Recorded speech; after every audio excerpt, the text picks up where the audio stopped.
While still in school, these two students founded Eats to Seats.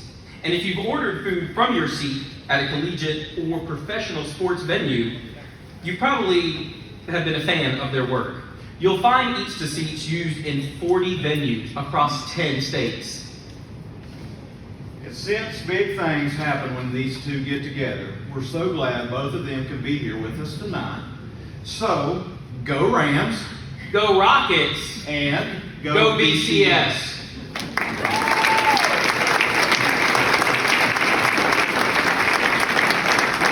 Please help us give a warm welcome to Mary Laci Motley and Maxwell Hurst.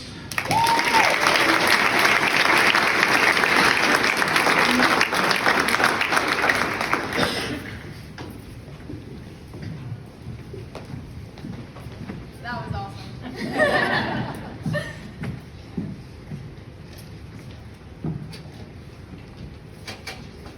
Good evening, Buncombe County Schools 2024 Top Scholars, and congratulations on this incredible accomplishment.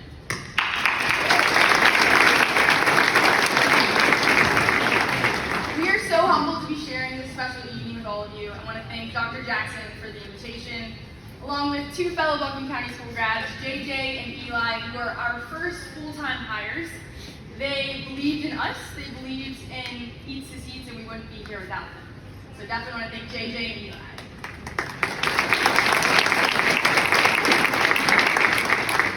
Before getting into it, we want to give a few more thanks. One to the big man upstairs, who's always had our back, our moms, grandma, and sister, who are here today, and our fathers, who are not here today. My father's on deployment in service in the Middle East, and Max's father's up in heaven watching down on us. But Buncombe County 2024 Top Scholars, we're here today to thank you. Thank you for the work you put in the past 4 years. Thank you for holding yourself to a higher standard and your peers to a higher standard. And thank you for making Buncombe County schools look real good. As we were thinking about what we wanted to say today, we reflected back on our own high school experiences. As mentioned, so beautifully, I went to TC Roberson, go Rams, and Maxwell and AC Reynolds Rocket. Go Rockets, Still, go Rams. But we both have very different experiences and journeys that kind of led us to where we are today. And we thought about what we wanted to share to ourselves in 2017, sitting in your spots. So today, we're going to share a bit of truths and learnings we've had along this crazy ride, and hope to accomplish 3 things. 1, that you leave here thankful. Thankful for yourself and the work you put in, and all of those that helped you get here. Your parents, your friends, your coaches, your teachers, your counselors, your principals, your bus drivers, your janitors, and everyone else is going to continue to help you through these chapters of life. Number 2, we hope you leave here remembering where you come from and why it's something to be proud of. Buncombe County needs more leaders to show the state, the country, and the world why 828 is really that great. And number 3, we hope you leave here excited, because you have so much ahead of you. You can leave all the crazy noise, crazy boyfriends, whatever behind, the drama of high school, and get excited, because as Jelly Roll so eloquently said, the windshield is bigger than the rear view mirror for a reason. Growing up, we spent a lot of holidays at my grandmother's house in a small town of Glasgow, Kentucky. Her name was Barbara Motley, but to all the grandchildren, she was BB. Now BB, she was wicked clever, unbelievably sassy, and not to be sassed. She would always remind the grandchildren to keep their grades up and value our education, since she never had the chance to go to high school. While delegating Thanksgiving meals, she would sassily remind all of us that we needed to pay attention, as there was more to learn in a kitchen than any classroom. Now, I never really understood nor appreciated what BB meant by that until it Eats to Seats. As mentioned, and for those that may not be super familiar with what we do, Eats to Seats partners with large sports and entertainment venues to provide trained and efficient staff to serve concessions. From footlongs to ice cold beers, you name it, we serve it. It was working alongside the incredible team members at Eats to Seats that I finally kind of understood what BB meant. It was not that a classroom or traditional education wasn't extremely valuable, but it was the fact BB's classroom was a kitchen. And if you pay close attention, you can learn a whole lot about yourself and how to navigate the world around you. So tonight, I would like to share 5 things I've learned working in a concession stand. Things that I wish I knew when I was sitting at the 2017 Top Scholar Dinner as a senior. So the first thing I learned flipping burgers in a concession stand is to, number 1, focus on what you have, not what you don't have. When we run out of a product in a concession stand, we do not let the fans know. They don't want to know that we're missing the coveted item that they've waited 10 minutes in line for. No, no, no. Rather, we upsell and get ahead of that. We run out of Mick Ultras. Hey, we got an ice cold IPA, 10% extra hazy from the foothills of North Carolina. Come and grab it. Guess what? All of a sudden, nobody's focusing on the fact we ran out of Mick Ultras and nobody's there to help us, and we're not moving on it either. If we did, our tips would suck, and fans would focus on what we don't have, our shortcomings, instead of our service. You may be wondering how this applies to you. Well, being a pressure cooking high performer in your chair not too long ago, I remember constantly comparing myself to the competition striving for valedictorian, for that D1 soccer scholarship that my sister had, in the Instagram life from the starter on the TC Mom. You know, the anxiety from constantly focusing on what I thought I needed to be smarter, prettier, faster, cooler, rather than focusing on the assets I did have, was a game I couldn't figure out how to win. Here to break it to you tonight, you're never gonna win that game. As my mom would always remind me, there's always someone smarter, there's always someone prettier, there's always someone better.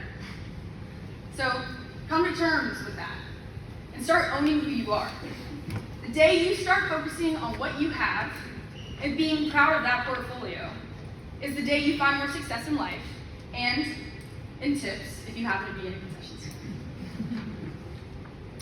Second lesson I learned flipping burgers in a concession stand. Don't get lost in the hot dog water. No, now what do I mean by that? I'll tell you a story of one of many Eats to Seats failures. This was one of our earliest. It was 2019, our first football season, officially under the Eats to Seats brand. And my loving mother and I were headed to Knoxville, Tennessee for the first game of the season. I was so excited about getting the Eats to Seats brand out there. I spent hours, I'm talking hours, on the logo, the color, the font, laminating every single checklist on how to make a hot dog, how to make a pretzel, and I was ready to plaster it all over our concession stand so people walked by and knew our brand. When we arrived, we headed to our 3 locations that needed about 40 folks to operate successfully for a sold-out game. When I started to brand our stands, the first sign of bad juju crept in. My beautifully laminated Eats to Seats Pretzel 101 looked a little less effective on a pretzel machine that was molded shut with last season's ribbons. Regardless, I persisted and spent the next hour cleaning and covering our stand head to toe in the Eats to Seats logo.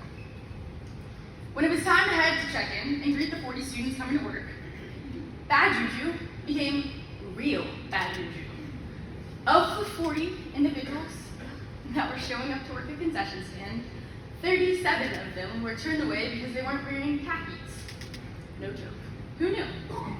So myself, my poor mother, and 3 khaki-wearing ROTC students of the University of Tennessee worked a sold-out crowd for the next 6 hours in a concession stand that needed 37 additional hands. Or I guess, times 2. So I can't really tell you what happened in that 6 hours. I blacked out from the immense stress and chaos of survival. But I do distinctly remember cleaning up after that, after sales had ended. I was wiping the counter. I looked down, and there my beautiful laminated labels were floating in the hot dog water, looking up at me, disappointed, as they drowned slowly in the muck. Hot dog water is a metaphor for the noise and the distractions that come with life. It is easy to get caught up focusing on the wrong things that prevent you from accomplishing your true mission.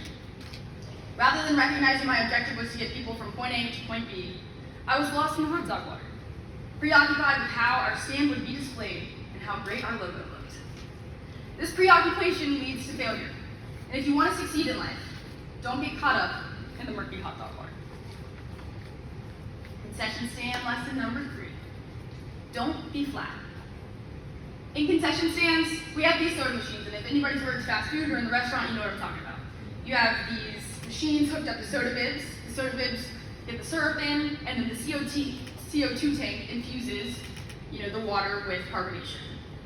One of the more anxiety-inducing experiences in a concession stand is when you're 50 fans deep, running the line, churning out sodas, and you go to place the cup under the soda stream, and it comes out flat. When a soda goes flat, that means the CO2 tank needs to be replaced. Now, to replace the CO2 tank, it's no easy task. It requires some very heavy lifting. You may become somewhat of a hero in a concession stand if you volunteer to lug this 30 to 40 pound tank and hook the machine up properly to get that fizz, that sparkle, back in everyone's cup. Now, apart from soda, what does it mean to be flat? Flat in life means you're stagnant. You're not passionate. You're simply going through the motions, checking boxes. Passion is that sparkle in life that inspires us around you. Passion is that pop you need to get back up when you fall. Without passion, life is a lot harder to navigate when times get tough. It is not an easy task to find your sparkle, and it is even harder to know when you're going flat. As you go through these next chapters of life, make sure you check your CO2 tank and see what your level's at. So when you sense life is going flat, you know it's time to pivot. It's time to do some heavy lifting and to get that passion back, to keep that sparkle. Fourth thing I've learned in a concession stand, flipping burgers. Stay hungry. In concessions, we love a hungry fan. A hungry fan buys food. A hungry fan tips well. A hungry fan feeds our wallets. Hunger feeds success. Now, hunger is an interesting concept, as it is completely reliant on the individual. You cannot catch hunger from another person. Someone else cannot tell you to be hungry. It is a feeling that occurs within yourself and only yourself. Hunger is also not just a notion related to the food in your stomach.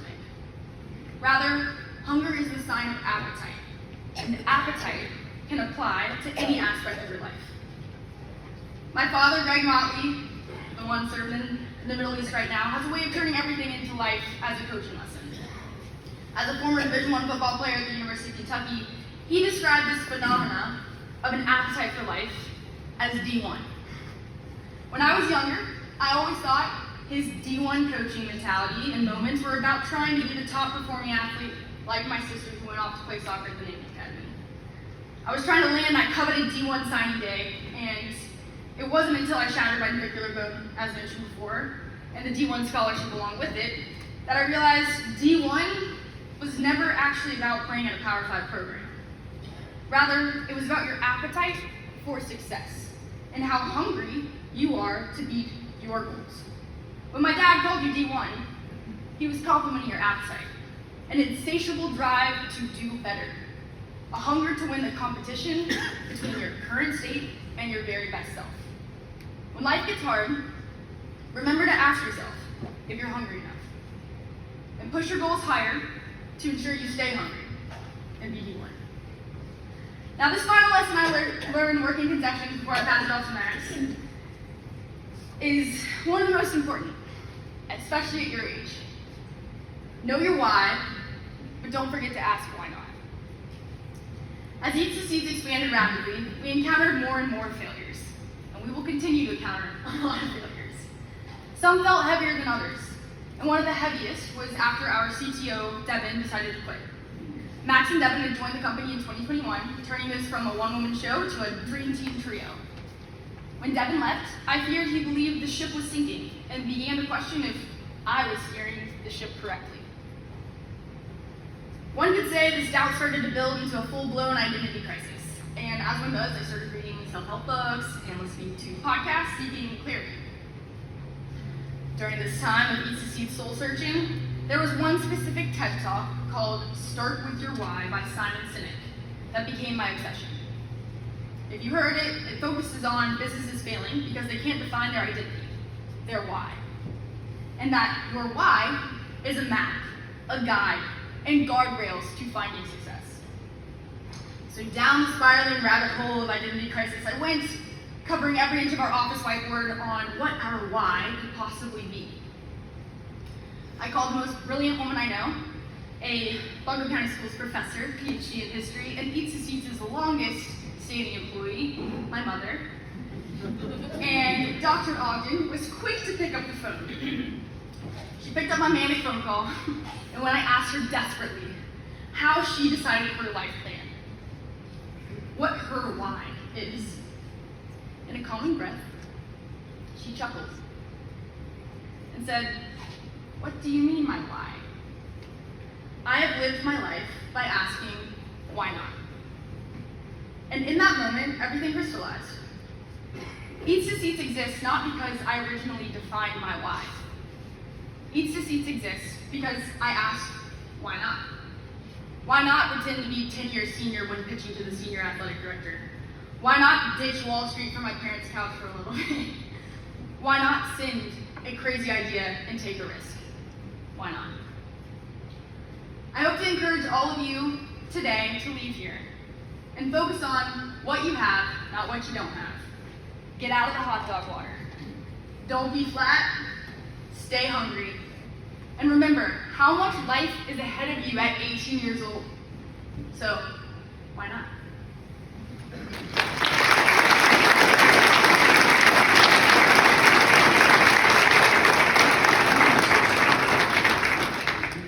Before I start, I do want to shout out Mr. Alexander for the best suit jacket tie combo color coordination in the room. God bless you, sir.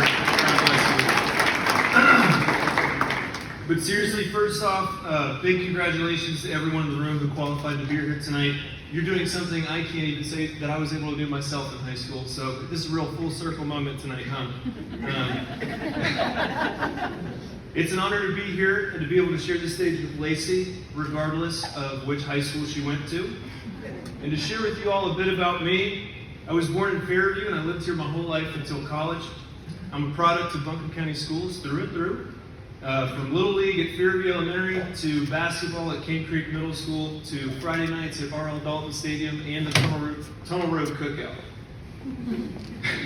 I know y'all know what I mean. In high school, I had the privilege of serving as my class president for 3 years before becoming student body president my senior year.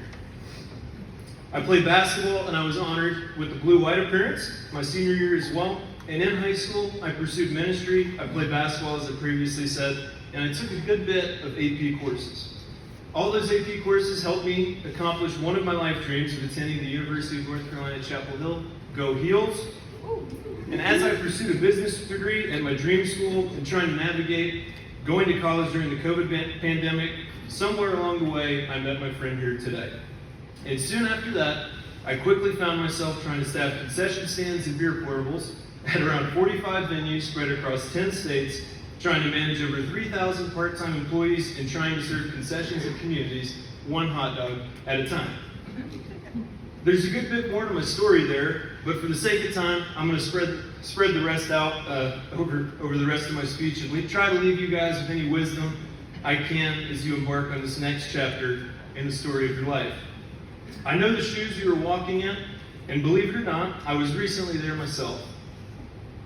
The anxiety of turning the page to a new chapter of your life can seem daunting, but I encourage you all to find comfort in the uncomfortable. Throughout my life, the moments that I felt the most uncomfortable or anxious going into them normally ended up being the most memorable. Going to college or transitioning into adulthood is definitely one of those moments. I promise you all, it is okay to be a bit nervous about what you're walking into. It's very normal. This is a big moment in your life. Don't overthink it and enjoy every second, especially this summer, y'all, because life's about to change, okay? And I promise you as well, once you have to start paying bills, that's when it's real. So I hope my words here tonight, even if they don't hit right away, provide you some guidance or wisdom as to what lies ahead on the path you're traveling down. While the curriculum at all the schools I attended gave me great knowledge, it's the people in my life who gave me wisdom. Knowledge is simply knowing, while wisdom is the ability to have perspective and to make analytical decisions based on that knowledge. The most I've ever learned in life was the social skills, the life experiences, and the situational experiences associated with the people I have met on my journey, not the institutions that I learned at. Oliver Goldsmith once wrote, "Life is a journey that must be traveled, no matter the roads or the accommodations." The people in your life help you along this road. They are your safe harbor, they are your refuge, and they are your North Stars. When your path gets dark, your North Stars bring you home. The biggest piece of advice I could leave you all here with tonight is to surround yourself with the greatest assets that exist on planet Earth. People. Not money, people. In both my brightest and my darkest moments, it's been the people in my life who made the difference.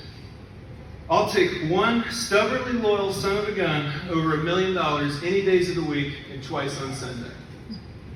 Jim Rohn once said, "You're an average of the 5 people that you spend the most time with." Not only are the people in your life your guiding lights, but they're who you learn from, who you do life with, and who you spend your time with during the twilight of your developmental years. Be a sponge and learn from those around you. Use the wisdom others have learned through their life experiences to help you along your journey. I can still hear Coach Lee telling me I'm only yelling because I care as he's making me run suicides at Malvin Roberts Gymnasium.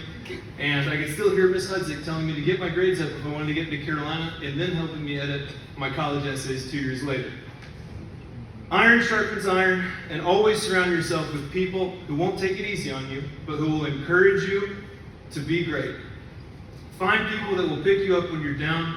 Dream big and surround yourself with other people who dream big. Be a light and surround yourself with other people who share that light.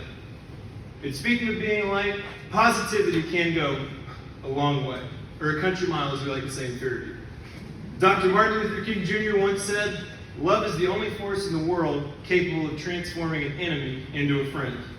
One of the biggest things I've learned from both my professional and my personal journeys in life is the power of positivity and the true task it is to be the hero sometimes. You will encounter countless moments in your life that require you to make a choice. Take a stand or make peace. While I do believe both are necessary, when it comes to dealing with the people you love, always choose peace.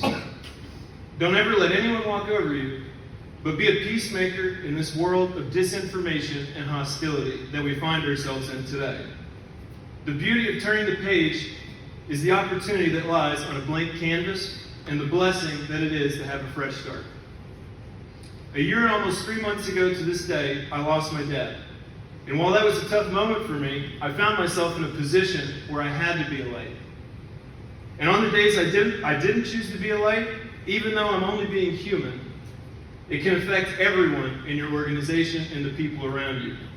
I look around this room and I do see future leaders, and whoever is under you in your profession one day will be directly impacted by the energy that you decide to bring to work every day. Being a light is a responsibility not only to yourself, but to the people around you. I truly believe that a lot of the problems in this world that we see today are a direct result of human beings not choosing to be a light. It isn't easy, but it's worth it every time. When my dad passed away last year, I also learned another very valuable lesson about life. Life doesn't stop.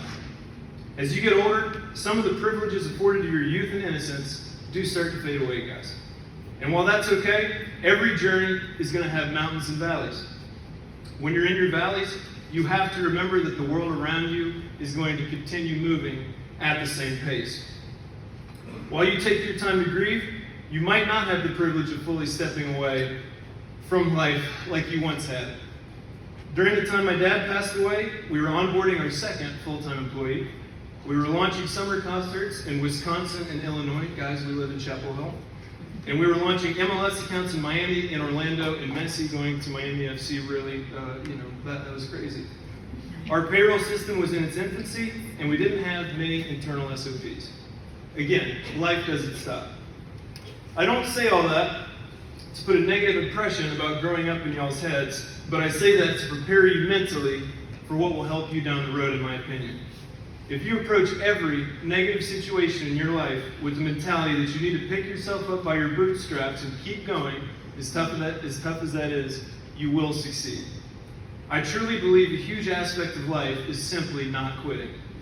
When the going gets tough, look to your North Stars and choose to be a light, even when it hurts. It will be the most rewarding and difficult path you will ever take. And now I want to talk about dreams. Dreams have power, and dreams inspire. Growing up, I was one of those kids that wanted to be president one day.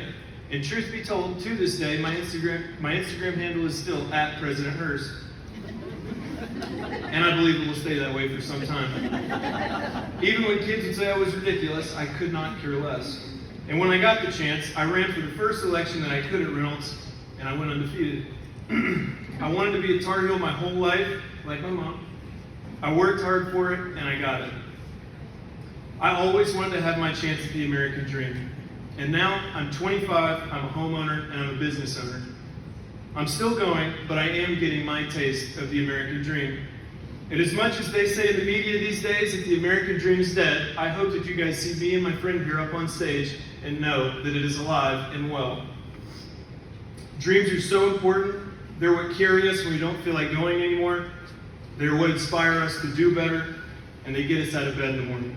If you have a dream, chase it every chance you get, and never let it go. If you don't have one, get one. And when you dream, if you think about being rich like most people do, ask yourself a question. What does it mean to be rich? The author Pat Williams wrote, "Money can buy a house but not a home, a bed but not rest, food but not an appetite, medicine but not health, knowledge but not wisdom, thrills but not joy, associates but not friends, servants but not loyalty, flattery but not respect." It is okay to want to make some money, but what do you want it for? I hope all of the future leaders in this room think about that question seriously when evaluating your dreams. Don't ever let anyone tell you your dream is ridiculous, even if you want to be the president. That's okay, guys. And don't give yourself any reason to regret something when you're older. And remember, every idea that changed the world was called crazy at some point in time. Dream big, dream hard, and dream on. Lastly, I do want to talk about quitting a bit more. The worst thing you could ever do is quit. When I was attending AC Reynolds High School, I did not like math. I avoided math intentionally as soon as I could, and I did not take pre-calculus before heading to UNC. Little did I know that this was a very bad idea for someone trying to pursue a business degree. At the beginning of my freshman year, I received a 27 on my first math exam and a 68 on my second math exam at UNC. At this point, I began to panic. But at that moment, instead of quitting, I decided to go to office hours every Monday, Wednesday, Friday, Tuesday, Thursday, Saturday, twice on Sunday, if I could, at 8 a.m., whatever time you'd meet me. I didn't quit, and I ended up getting a B+ in that class. My sophomore year, I had to learn derivatives and advanced calculus while also trying to learn micro and macro economic theory simultaneously.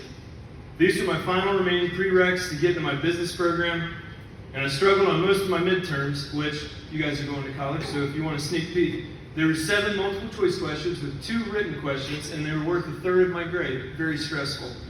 I studied 20 to 30 hours a week, went to office hours, and gave everything I had to pass those classes. With the help of God, I squeaked by with a B in calculus and a C+ in economics. And finally, I had gotten through my prereqs and I could begin my true business curriculum.